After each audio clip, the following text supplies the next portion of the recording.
Now spinning back kick. First one, the Dutch kickboxing kick.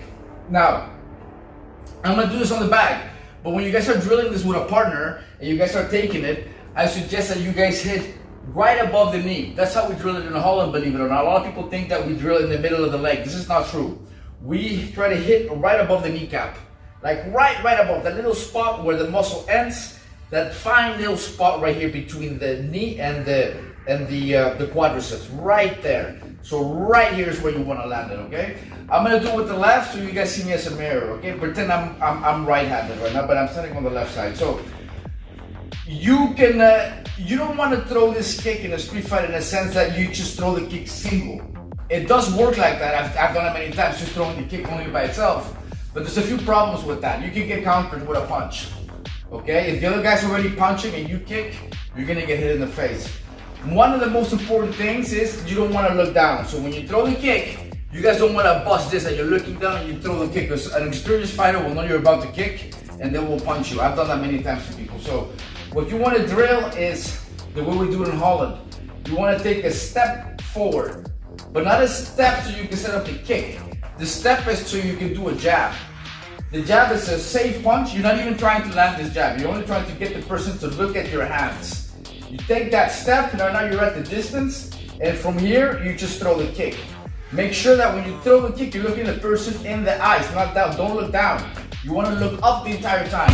So you want to come like this.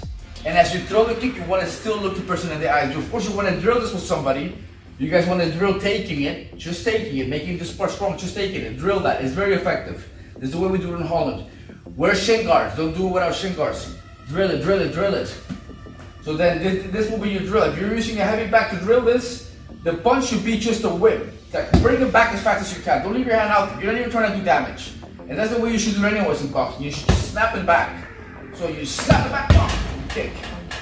Okay, so again, and another thing, the kick, you can pivot if you feel more comfortable pivoting and you feel like you get more power pivoting. But if you can get away without pivoting, if you can get away from here to just lift your knee and get the power move from the snap and the speed, then by all means do it this way, because this way, look at my head. I'm not bringing my head forward if I don't pivot. If you pivot, you're naturally going to move your head towards the target. So what you want to do is, you want to stay with your head as far back as you can. And once you throw the kick, if you can throw your head back even more to avoid getting punched, even better, because most people who don't have fighting experience don't know how to get away from punches. So you might as well just whip your hand, throw your head back, and then kick. One more time, here it comes. Looks like this. See how my hand is moving back, way far back. I'm gonna do from this angle here. So here, you take a step, and you go back. One more time. Okay, so take a step, go back. Take a step, jab, go back.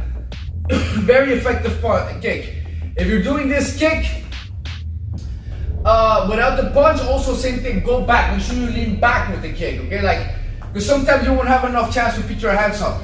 If you don't have your hands up, if your hands are down, you can also do it from here. This is how it's gonna go most of the time. A minute ago, I just showed you guys the basics of Dutch kickboxing, but most of the time, look, hands down, or as a bouncer, like as a bouncer in my case, I'll be here, or here, then I'll just, or if my hands are the other way around, here, same thing I can do from both sides. Okay, so I can go from here, jab, or I can go from here, jab, and then kick. Or if both your hands are down, you just take the step and then lean back. As soon as you step forward, you also lean back, same time. Lean back, kick.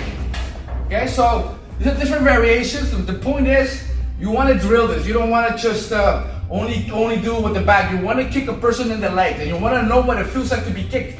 Kind of like police officers. I don't know if you guys know. The cops, when they go to the academy, they get tased. And they get pepper spray before they use it. Why? You're that much better and effective at using a weapon or using something if you know how it feels as well. Trust me guys, that makes a big difference. So it's important to drill it so you know how to take it. You know, understand what the pain feels like. And then you get better at it. Now, I'm about to teach you guys a spinning back kick as a defensive kick. That's a different kick. It's a lot easier than the spinning kick. Okay, now, and Michael J. White is fake news. What? A spinning kick. It is a spinning kick, what he's doing in place. But he's kicking here. So it's not really a spinning side kick, it's not really a spinning back kick, and it's not a real spinning kick. What? It is a spinning kick in the sense that he's spinning and staying in place, and then he says in rage, same thing with spinning kick, and then he does a shitty spinning side kick. Here, same with spinning kick. Well, as you guys heard, he calls this a spinning kick. Now, next mistake. As far as him calling his spinning side kick a spinning kick, that's a spinning side kick what he's doing, not a spinning kick to the head. So, number 2, the spinning back kick